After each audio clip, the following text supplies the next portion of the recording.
ଭାରତର ପ୍ରଗତିକୁ କଂଗ୍ରେସ ସହିପାରୁନି ନା ଏଇଟା ଦେଶକୁ ବଦନାମ କରିବାର ଗୋଟେ ନୂଆ ଷଡ଼ଯନ୍ତ୍ର। এই ସମିଟରେ ଏମିତି କଣ ଲଙ୍ଗଳା ହେଇ ନାଚିବାର ଆବଶ୍ୟକତା ଥିଲା କଂଗ୍ରେସକୁ ପୁରା ଭାରତବାସୀ ଆଜି କେହି ବୁଝିପାରୁନି।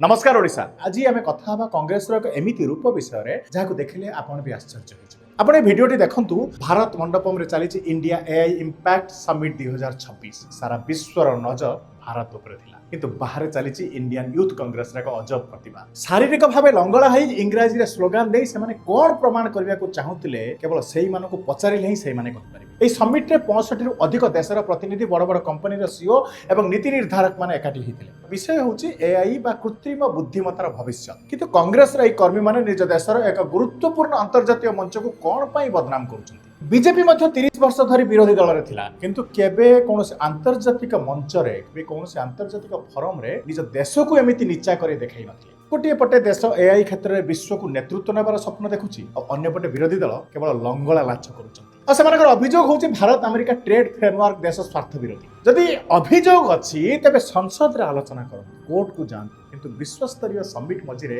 ଲଙ୍ଗଳା ହେଇ ସ୍ଲୋଗାନ ଦେବା କ'ଣ ଗୋଟେ ଦାୟିତ୍ୱବାନ ବିରୋଧୀ ଦଳର ପରିଚୟ? ବନ୍ଧୁଗଣ, ଏଟା ଗୋଟେ କେବଳ ବିରୋଧ ନୁହେଁ, ଏହା ହେଉଛି ହତାଶ।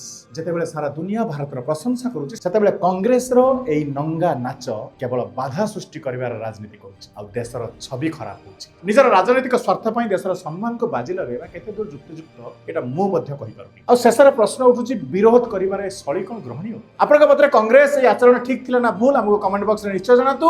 ଆଉ ଭିଡ଼ିଓଟି ଯଦି ଆପଣଙ୍କୁ ଭଲ ଲାଗୁଛି ଲାଇକ୍ ଆଉ ସେୟାର କରନ୍ତୁ। ନମସ୍କାର, ଜୟ ଶ୍ରୀରାମ।